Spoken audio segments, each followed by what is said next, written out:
Guys, you probably heard people ramble on about the Peter Pan syndrome and how men don't grow up and we're all still little boys. Hey, I know you better than that. That's not the kind of podcast you need. My guest today, however, is Rabbi Shlomo Slotkin from Baltimore, and he helps couples all the time get face to face with mindsets from their childhood upbringing that, well, no longer exactly serve us in adulthood. And then he helps them get unraveled from having been caught up in that current media influence, which I'm sure most of us will readily admit doesn't exactly cause many of us to act like mature adults out there. Ultimately, gentlemen, it's all about being that much better a man and having women, especially your favorite woman, love you for it. Good stuff coming up. Rabbi Shlomo Slotkin from the Marriage Restoration Project. Enjoy.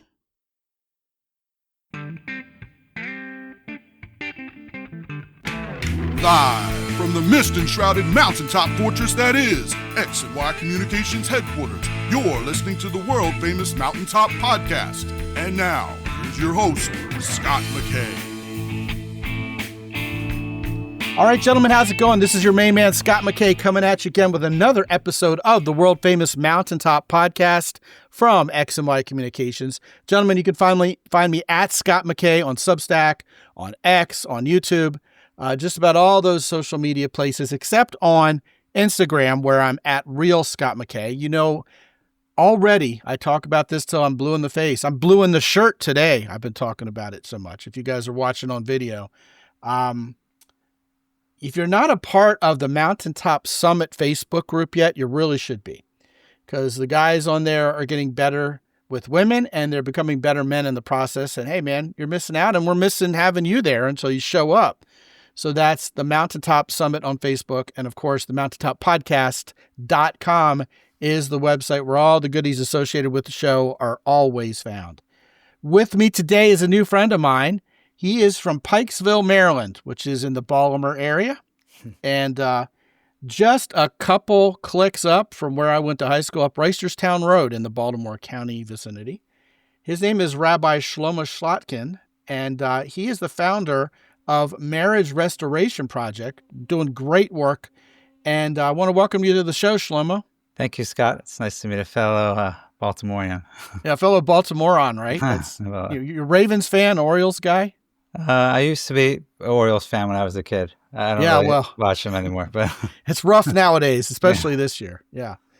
But yeah, man, good to have you on. It's by a total accident of circumstance you happen to be from my old stomping grounds. We connected on a different site, and I loved what you had to say about men in relationship.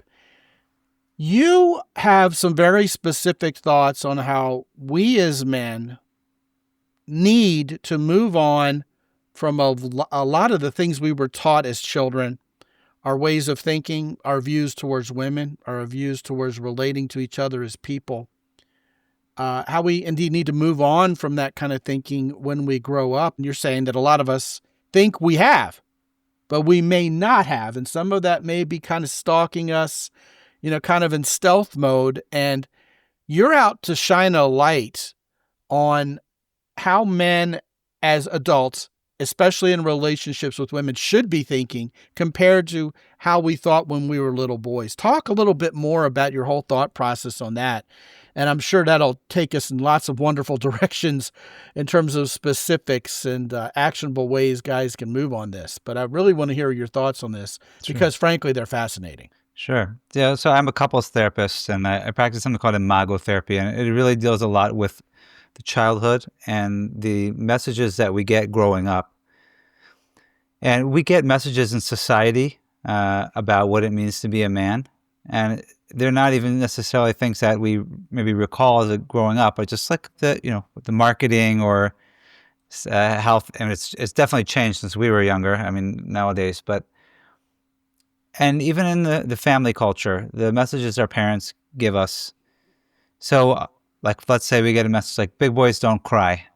So even though no one ever maybe said that comment, but the message is kind of like anytime we would get upset, maybe our parents would say we're too sensitive, or don't let it bother you, or you're drawing attention to yourself. And then what that does is, even though we're not aware of that as a kid, but what it does is we have that message like it's not okay to feel. It's not okay to And we have that message and it internalizes within us. And maybe it doesn't make a big difference, but we see that it actually winds up becoming some of the issues that you have in your mature adult relationships with women, because you'll probably be attracted to someone who is a lot more the opposite, more emotional, like very emotional. If you were told not to be emotional, because they have your lost parts. So it's almost like you're missing half. In order to become whole, you need to be able to reclaim that. So in the beginning of a relationship, when you fall in love, that's going to be pretty clear. I can just to speak a little bit personally, I got some of those messages, and I think, I used to get picked on in school, and I was a little bit more sensitive, I guess, and it was hard. Now as a parent, I see what it's like, and I can have more compassion on my parents, and I realize they did the best they could. But like I'd come home every single day, and this person bothered me, and this person did this, and then my mom would just say, like, you're letting them know it bothers you. You're drawing attention to yourself. Like, don't let it bother you. You're too sensitive. And then that's the message that I got. Like, don't have feelings, even though she didn't say that, but that's the message. But it's not that it still bothered me, these things, but I just shut down a part of myself. And then when I met my wife, who was like major, like big personality, like enough emotions for the both of us, I was very attracted. I wasn't aware of that's why I liked her so much, but that was one of the things that drew me towards her. And then, though, that was one of the things that we wind up fighting a lot about, because when she had those big emotions, when she loved me and was sharing positive feelings, that felt great. But once she started getting angry and upset with me, after we already got married or after even we got engaged, then that was very scary. And that went back to that little boy where, oh, this is not safe. Feelings aren't okay. This is really uncomfortable. And plus, you feel attacked again. And you feel attacked. Yeah, for sure. Yeah, I mean, it's not pleasant to be on the receiving end of that, but it's, it's that very thing that I wanted, but it's the very thing that I actually don't want, because once all the chemicals of romantic love wear away and you start to see things for how they really are, you start realizing this is really scary, and those old messages come back. So you might think, like, if you're starting a relationship now or you're in that romantic stage, you might think that, it's not going to be a problem. But once you commit and you begin to see that these things are really going to come back to haunt you, and until you deal with them, it's going to impact your relationship.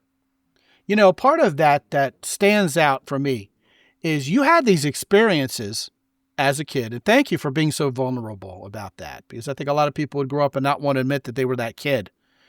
And yet, you do bring those memories. You bring what happened into adulthood, and you may say, "Yeah, well, I sloughed that off. I'm a real man now. That doesn't matter anymore." But when you enter into a situation that kind of feels exactly emotionally and has the texture of that situation you had growing up, it's easy to kind of regress into those thought patterns and to that emotional state. And, as much as we'd like to think we have control over it, it may even be sort of automatic. It is. It may be, something that's unconscious. And here's the thing. Your poor wife has no way of knowing this. She wasn't the one who picked on you, when you're in school. She's trying to love you. It's just she's upset right now, and she's got her own feelings, and she's got everything she's bringing from her childhood in. And it's not like you're going to sit here and be, throw all your cards on your table and all your guns on the table and say, "Hey, look, here's everything bad that happened to me growing up." I mean, that typically isn't part of the courtship process, right? So here you are. Once it hits the fan someday, you have all these hidden emotions, these latent emotional states that just kind of bubble up to the surface, and then you got to deal with them somehow, right? Yeah, and not being aware of them, we were stuck in a power struggle. I mean, that's how I got into this work, actually, because we were having trouble. We were in this power struggle, which is normal for every couple after that romantic phase, but we didn't understand where it was coming from, and we just thought maybe we were in the wrong relationship. So once we did the work together, we were able to be more aware of each other's childhood and also take responsibility for it. So instead of we say if it's hysterical, it's historical. So if something really bothers you in your relationship, it's probably more about you It's probably maybe 90% about you and 10% about the other person. And this is a huge thing because we just spend so much time, I find, like blaming other people for our problems. And it makes sense, if you feel like they're not nice to you, it's very easy for you to just kind of put the blame on them. But ultimately, the only thing we can do to change is ourselves. And taking ownership and being aware of that gives us the ability to choose how we're going to respond instead of just come from a place of reactivity, which is, as you said before, it's very unconscious. We're not even aware of what's going on in our inner world. And we think that we can get beyond it. We think we can get beyond it, but you can't really fully. Even if you've done an individual therapy, I've had people say, I thought I did all this work already about my childhood. I thought I was beyond it, and now I'm dealing it with my wife. It will pop up until you really address it. Well, it's there. It's part of your history. It's part of who you are. I loved when you said, if it's hysterical, it's historical. We could be all macho and say, hey, well, I've conquered this. It's in the past. It's in the rearview mirror. But that's okay until it isn't. Yeah. And we think that we're bigger than our entire history as human beings, but it is still there as part of us. And it's almost like if we can embrace this in the hopes of understanding it, maybe we can deal with those emotions better when they bubble up to the surface, like I mentioned later on in adulthood, because at least we're not suppressing it, repressing it, pretending it didn't happen anymore. Now we at least have some self-awareness about it. Exactly. So there's nothing wrong with being, we might feel like we have to be all macho and like we have no issues or we dealt with them already.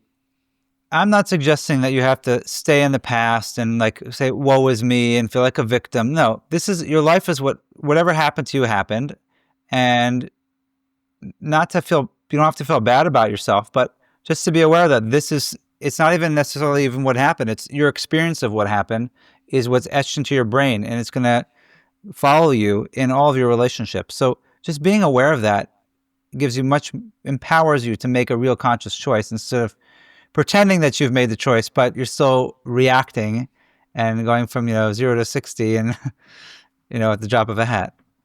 I love where this conversation is going because we haven't really ever talked in depth on this show before about how it's one thing to live in the past, blame everybody, be a victim. Oh, woe is me. This happened to me. Everybody else was born with privilege and I wasn't. So I have this massive disadvantage because of everything that happened to me and how I was abused and how I was kept from being. It's one thing to be a victim and live in the past, but that doesn't mean the pendulum has to swing all the way the other way. And we go, hey, that doesn't matter. I'm bigger than that. And put on this big macho front like that was never me. That never happened. Sweep it under the carpet. Never talk about it again. If I hear you correctly, Shlomo, there's a way to acknowledge the past and the history and say, hey, nobody's perfect.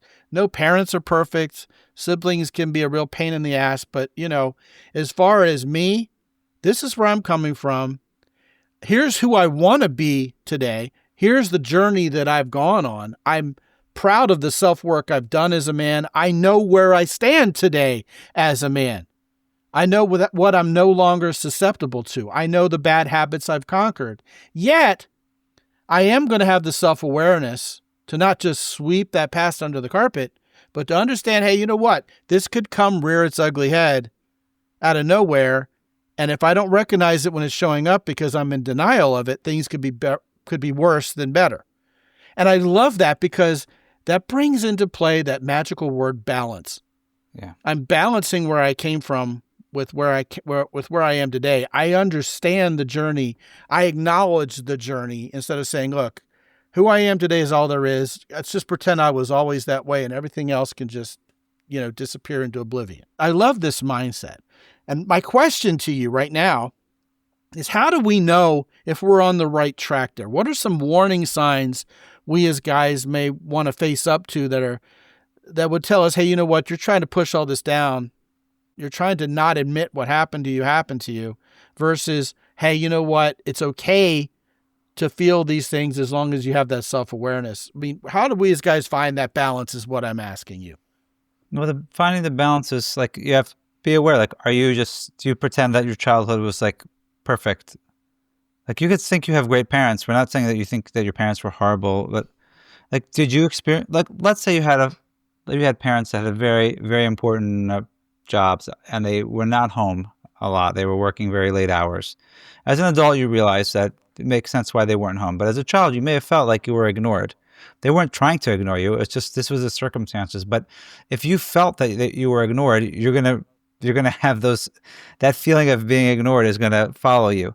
So you don't have to whitewash the past and make it look like it was perfect. I had nothing wrong, no issues, everything's great.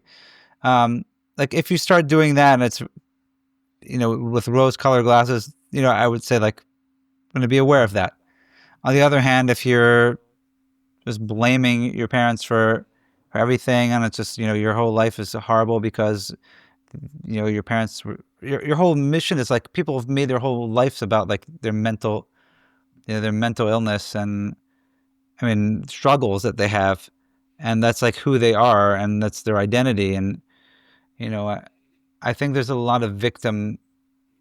The society is, on the one hand, we don't want to go to the opposite extreme. It's great that people are getting help.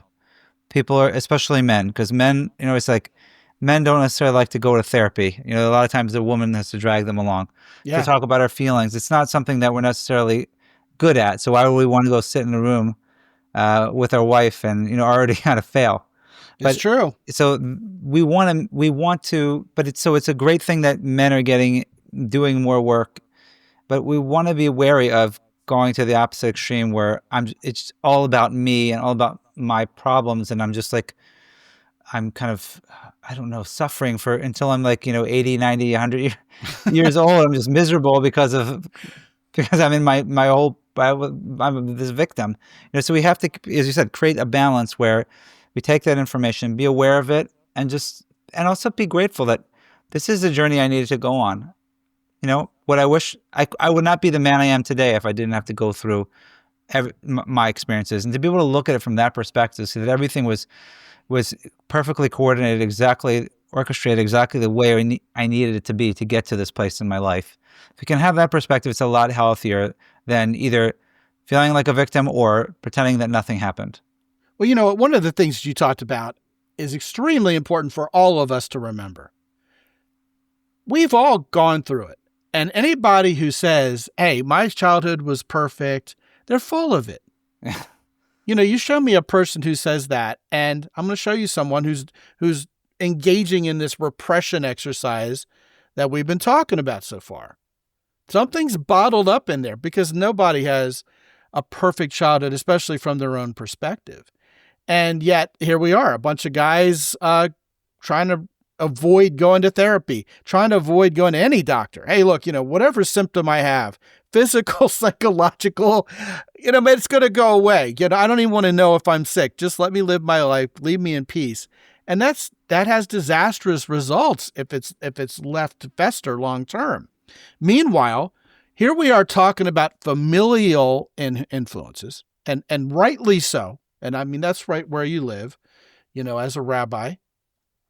But man, look at the societal influences. 8 years ago, we were told, believe all women. The future is female. All masculinity is toxic. Sit down, shut up, stay in your lane. Well, if we're not supposed to be masculine as men, what are we supposed to be? Just sit down, shut up, and do better. That's what we were told. And meanwhile, I think a lot of women took that to heart. They're like, yeah, you know what? I can't be wrong. I am to be believed. All men, meanwhile, are all jerks. I am being validated in my belief system that I am a victim to all men, thinketh all of these women nowadays. Well, we went through COVID and realized, hey, you know what? It kind of sucks to be locked down alone. We really do kind of need each other. I kind of miss having someone of the other gender around. Then we all got released from our COVID bondage. We're back out in society and we're all rusty socially, but we're still left with this stinking thinking that we've been taught over the last couple of decades about how men and women are supposed to be adversarial instead of being in partnership, and how, yeah, you know what? Now that we're alone and have nobody to depend on, click on social media, click on CNN, click on Fox News, see what they have to say about me and my life and what vaccines I should be taking, et cetera, et cetera. And then, we're fed the headlines that are going to sell and drive a certain narrative, and people have lost their ability to think critically on top of having this baggage from growing up emotionally. And we've been put at odds with the kind of person we're actually sexually attracted to. And you start building that three-legged stool, it's going to be hard to sit down on it without a whole lot of pain. So, you have these societal elements. You have men and women being adversarial towards each other, plus all the baggage we grew up with. It'd be easy for all of us to kind of be the men going our own way and saying, well, heck with it. I'm just going to watch porn and I'm not going to care anymore. Yet that's not a fulfilling way to live. What you're talking about, being men and women in partnership, getting along, having a family, making our own kids someday complain about their childhood, right? This is, well, I'm going to go ahead and say it because you're a rabbi. I mean, this is intelligent design. This is how God designed it. Go forth and multiply. Yet, man, it just seems like we've got everything being weaponized against us to keep us from being able to have a decent relationship with our spouse. I mean, 100 years ago, did couples need to go to therapy like they need to go today? Shlomo, I mean, what happened here? It's a good question. People always like to ask. I do think that I think we can afford to, if you know Maslow's hierarchy of needs, you need to get your basic needs met first: safety, food, shelter. Once you have all of that, then you can afford to be worried about actually having love. So I think people were in relationships, and I'm not sure if I think that they were good. They were good. They didn't need anything more. Now we're so complicated. We have everything. We're such an affluent society We're so blessed. We got to complain about something. Right, now we have something to complain about. So I'm not feeling fulfilled. I need more. But it becomes also very selfish because it's all about me, and it's not really love. If love is not about, I love you because I love you. I don't really love you. I just feel good with you. Meaning you make me feel good. And when you're not nice to me, you don't make me feel good, then maybe it's over. So learning how to be able to give to another person and to be there for another person, whether or not you get something in return, it's a much more mature, that's what real love is about. And I don't think that's not what they show you on Hollywood. I think society, unfortunately, with, just compared to the last, you said 10 years, 20 years with social media and just bombarding us with these messages, as much as we had advertisements and TV, but this is just like overboard, just indoctrinating people. And I think in general, they've been by making the distinctions, whether it's between gender or like race, and what they've been doing has been whoever, I don't know who's behind all this, but driving us all apart. And as you said, with men and women driving us apart and making us, destroying the family, or looking at the family as not something that's a noble cause, something that has built, this country in America, and which is going to, I guess, allow for the country to continue. If we don't have families, then you don't have citizens. So I think that trying to stay, knowing what we know and trusting ourselves, what's really right, and sticking to our values, and not kind of getting caught up in whatever the media wants to promote to us and tell us what's right or wrong, or what's praiseworthy or not. I think it's been quite dangerous and damaging, as you said, to the male and to the male-female relationship. Yeah, the word that comes to mind is one that's pretty well traveled around here: transactional. When men and women are getting in relationships thinking, what do I get out of this? It's easy to forget there's another person thinking the same thing. And if I am in a transactional relationship, all right, then I'm constantly negotiating with this other person to see what I can get and what I have to concede in this great compromise we're calling allegedly a good relationship.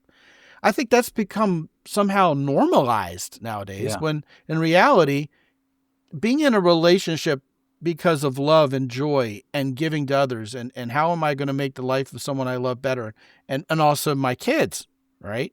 How can I act in the best interest of my wife and my kids, and how does that make me feel more like a man who's a provider and a protector? That just seems like that just grew wings and flew away. People don't even think like that anymore. And yet, that is the secret to a great relationship is being there for each other. Because then the sum of the parts are not 1 + 1 = 2, but 1 + 1 = 5 or 6 or 50, which I've said around here. If all you're ever going to get from this relationship is what you can negotiate out of it, then all you're ever going to get is what you expected. Yeah. All those wonderful, unexpected joys and blessings from a male-female relationship are just never even going to have been given oxygen in a transactional setting. So let me run something by you, Shlomo. Sure. I bet you see the same thing. Everybody wants to use the N-word, narcissist. And to me, a lot of times whenever we see someone blame someone else for being a narcissist, it seems like the one talking is more of the narcissistic one. This person isn't giving me what I want because they're so narcissistic. I've literally, that's a rough paraphrase of what I've actually heard before. This person's a narcissist because they won't give me what I want. Now, there are a lot of people who are people pleasers and, Mr. Nice Guy types who get run roughshod over by narcissists. And this audience is mostly male, remember, so that's the vein in which I talk. Obviously, it's not gender specific. But the person who's a narcissist, who's very selfish, loves to make the other person feel bad for not giving them what they wanted. And when we have two people in a relationship both trying to get what they want all the time, then it just becomes a big power play instead of a true relationship. And yet, this has become normalized as well. So this is why everybody's blaming everybody else for being a narcissist. I had a guy not too long ago come to me and he said, I'm in therapy and everybody calls me the narcissist, but I kind of think that my wife's the one being the narcissist. Mm. I said, well, let's put this to the test. I said, you told me that there are a lot of things you did to make her happy. She wanted something done with the house. She wanted a baby, and you kind of had sweaty palms about that, but you did it anyway. You're doing a lot of things that aren't necessarily on your own radar screen just to make her happy. What are you getting out of this relationship? And he paused and he couldn't answer the question. He goes, I never even thought about it. Everything I do is for her and it's never good enough. I said, I think you've answered the question. If she loves you, she's going to do things for you because she loves you. She's going to care about your happiness. She's going to care about your well-being. She's going to want to see you smile. She's going to want to see you relax instead of being stressed out all the time. And I said, here's another question. You said that she has times when she's really nice to you. She's really sweet. And other times she just turns into a raging, horrible person to be with. How much is that dependent on whether she's getting what she wants out of you or not? And he was like, oh my gosh, wow, is that a poignant question? Because whenever I'm being Mr. Nice Guy and giving her what she wants and she gets to do this and there's not a whole lot of boundaries, she talks about me like, in hushed tones and I'm wonderful and great. But as soon as I say, hey, look, my back hurts. I just had surgery. Can I please not go chop a cord of wood for the fire? Oh, well, you don't love this family. You don't love me and you're an awful person. See, when she doesn't get what she wants, even though you have needs and she lashes out at you, that's the difference. It's always about them. And I think yet in relationships, we've been taught to believe that's a good thing. You should get what you want out of a relationship. Make that man give you what you want, say all these lady gurus out there. But it's just driving us to divorce court, isn't it? Look, if a relationship's really about being in a relationship with with someone other than ourselves, really being able to learn how to interact with another person and to focus on giving and creating that space that we share in between. And if we're just focusing on ourselves, then, we're going to be pretty miserable. And I mean, I don't like the terms, there's so much pathologizing. People go on Google today and they agreed label everyone. And I think we all are self-absorbed to some extent. I mean, we need to be to survive. We need to take care of our needs, but we need to eat, sleep, drink, protect ourselves. But because of our childhood wounds, what we do is we build up these structures to protect ourselves, and it's a lot easier to feel safer when everyone thinks and does the same thing that we do, and gives us, focus on ourselves and getting our needs met. Sometimes it's scary to be in a relationship with someone that's very different than ourselves, even though in the beginning they might feel very similar. How can I give to this person? But that's where the growth happens. So yeah, I mean, it's really reprogramming ourselves to think about what is a relationship really about? What is love really about?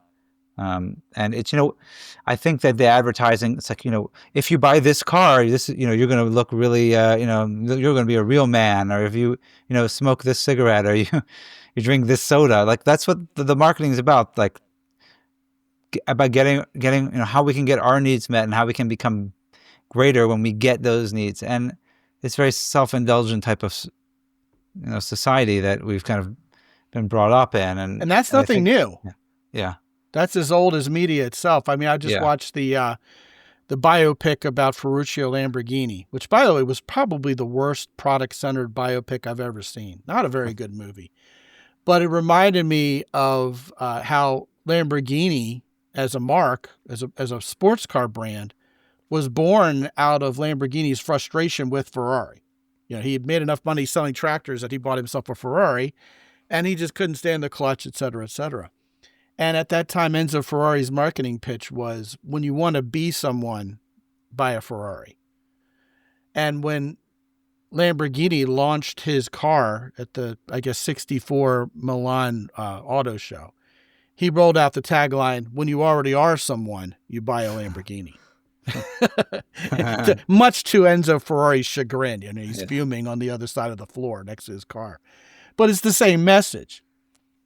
You're buying my car to kind of fill this hole in your life that's missing until you buy it. And that's always been the goal of marketing. And unfortunately, it's been very good at brainwashing us into kowtowing to it. But nowadays, it just seems like it's a little different. It seems like you've bravely mentioned that there's sort of an assault on the family. And, when the man of the house isn't there and the family unit isn't there, something else is going to be in charge, and all that's left is government. And, we've seen that. We've seen that movie before, and it doesn't end well. Yeah. What would you tell the men listening who have maybe gotten a little bit of a wake-up call from this podcast, Shlomo, and are thinking, well, my goodness, what are the warning signs? How can I indeed do better? Not just, the jingoistic socio-political perspective of sit down, shut up, stay in your lane. But what if I really want to do something better? What if I really want to improve? What if I really want better field sense into all this? What are some simple steps I can do after watching or listening to this podcast right now to improve things? Well, I mean, one thing is if you're in relationship with, if you're married, being able to have a safe conversation with your wife, to tell her what you're feeling, and if you feel like she's talking to you in a disrespectful way, in a nice way, to be able to share that with her. But being that you might not be able to do that, or you might not be in a relationship, just learning what can I do to focus on how I communicate with others. How can I talk in a way where I'm not blaming, I'm not criticizing, I'm just sharing my perspective. I'm taking ownership. So, for example, like using I statements, not in a standoffish way, but just like saying, taking ownership for your feelings and your thoughts, and being very careful. As opposed to blaming. Yeah, instead of blaming other people. That's I want this, or I need this, or me. It's more in terms of I'm taking ownership. I'm anti-victimhood. Yeah, or like, when this happened, I felt, as opposed to like, you don't love me, you don't care about me, because that doesn't set up a healthy relationship, and that will gain you more respect also. Mm-hmm. When you talk like that. What if she just piles on? What if she isn't playing with you?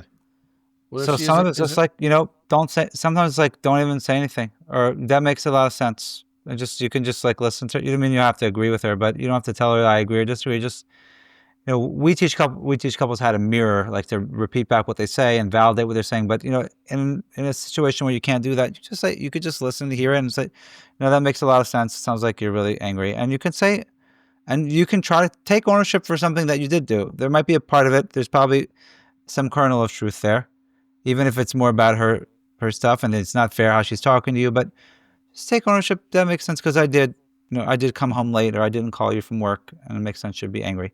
You don't need to give an excuse. You don't need to defend yourself because, again, realizing it's more about if someone's, again, the same with the hysterical. If she's being hysterical, it's more hysterical. It's not what you did. So you don't really need to defend yourself. So trying to get out of that defensive mode where we feel like we have to defend everything we've done and just kind of take being ownership. defensive never works. It doesn't work, no. The question that comes to mind is, at what point in your relationship, assuming early on, should you broach the subject with your partner? Hey, here's what my childhood was like. Here's some things that might come out. And when it does come out, I don't want it to come out. I'm trying to change. How can we hold each other accountable? What can we learn about each other? Not to weaponize it against each other in an argument, but just to build our relationship. Is there a time and a place for that? It's tricky because, one of the things when I work with couples, I really tell them it's all about safety. We need to create that emotional safety because people tend to bring up something, and let's say someone talks about their childhood, and then the next week their wife will say, well, that's like your mother, you're just reacting to me like your mother. Well, that's weaponizing it, though. Yeah, you're weaponizing it, right? So it has to be, it has to be really safe. So and every relationship's different. So it's hard to, you can't you have to be extremely careful about it because I don't want to encourage men to just open up and be vulnerable and then they get kind of whipped with it. So I think you have to know yourself. You have to know your partner and know kind of how safe you can feel together talking about these things. Obviously, if you go to a professional, and not all professionals are safe either, but if you go to a professional where they teach you how to have a safe conversation and explore this, that's probably going to be the safest way to do it. But if you try to do it on your own, I would say just use your discretion and say, look, I really want to work on this relationship with you. I want to be the best that I can. And, I want to share with you some of the things that, happened to me growing up that have impacted me and some that or might become trigger points for me in our relationship. Yeah, it does sound tricky because you don't want to make yourself vulnerable in the bad way when you think you're making yourself vulnerable in the good way. Exactly. Because that's what people do use it against you, depending on the spouse. Well, I mean, ultimately, you have to have a couple who's wanting to act in each other's best interests, at least on the surface, when they first start, or why go into the relationship to begin with. And I think a lot of times people get into relationships when they're not relationship ready, or, get into a relationship with someone who's clearly not relationship ready because they let that chemistry cloud their judgment, and think, oh, well, she's really hot. So, we're going to get over whatever else is wrong with her. And, here you are a couple of years later, you're still married. You're going to have to figure this out. And it isn't always so easy. Yeah. I love what you have to say. I think this has been a wonderful show. We could go on and on. I'm going to have you back so we could continue this discussion. Would you be willing to return? Love to come back, Scott. Yeah. His name is Rabbi Shlomo Shlotkin, and he is from Pikesville, Maryland, and he is the founder of the Marriage Restoration Project. And when you go to mountaintoppodcast.com, /Shlomo, 6 letters, not 7, there's no C, SHLOMO. And that's actually Solomon in English, right? Right. Shlomo? Yeah. I think a lot of guys think, okay, this kind of sounds like slow motion, with a New York twang and, but, that is actually Hebrew for Solomon, which is a man of peace and wisdom, which is a great name, actually. And so when you go to mountaintoppodcast.com /SHLOMO, you will be magically teleported to the marriagerestorationproject.com. Rabbi Shlomo, what will they find when they get there? We have a lot of resources. Besides the services that we provide, we do private intensives for couples, and also we have a self-study program that you can do with your partner or by yourself even to work on your relationship. We also have other resources there that you can read more to learn more about how to be your best self in your relationship. Wonderful. I think it's wonderful. Once again, Rabbi Shlomo, thank you for joining us. It's been a pleasure. Great conversation. Thanks, Scott. It's great meeting you. Yeah, likewise. And gentlemen, go on over to mountaintoppodcast.com. Visit our 3 longtime sponsors, Jocko Willink's company, Origin in Maine, the Hero Soap Company, and the Keyport. Keyport's got great new titanium stuff, by the way. And Hero Soap has shampoo. If you have not tried the Hero Soap shampoo yet, gentlemen, It comes like in a little round bar, and you're thinking this thing's going to be gone by tomorrow morning if I use it twice. Oh no. 3 little swipes on your head, especially, if you got high and tight cut like me. But I had a little bit longer hair not too long ago. 3 swipes on the hair and it'll foam up. You don't have to lather, rinse, and repeat. All you do is lather and rinse. And the thing lasts for like a month, and it smells great, and it's good for you. It doesn't have the fake chemicals and so forth. So check that out from the guys at Hero Soap. Whether you work with Origin, the Keyport, or Hero Soap, use the coupon code MOUNTAIN10 to get 10% off extra with any of our 3 longtime sponsors. Also, guys, if you haven't been on my Substack lately, go to mountaintoppodcast.com/Substack, where I kind of let the fur fly. I tell the truth on some things, on some topics I don't usually talk about. Those of you who have checked it out have given me good feedback on that. Give me some ideas too. So they'll be coming at you soon. If you haven't gotten on my phone and talked to me about the show, where you're at with your success with women or getting better as a man, I'd love to hear from you. Get on my phone by going to, or Zoom actually, by going to mountaintoppodcast.com and signing up for a 25-minute slot on my calendar. And you'll talk to me personally. If it makes sense to put together a coaching program, that's great too. But all of that and more is there for you at mountaintoppodcast.com. And until I talk to you again real soon, this is Scott McKay from X&Y Communications in San Antonio, Texas. Be good out there.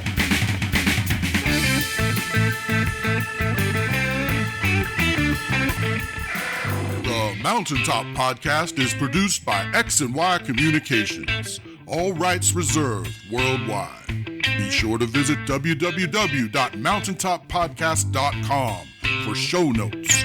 And while you're there, sign up for the free X&Y Communications newsletter for men. This is Ed Roy Odom speaking for the Mountaintop Podcast.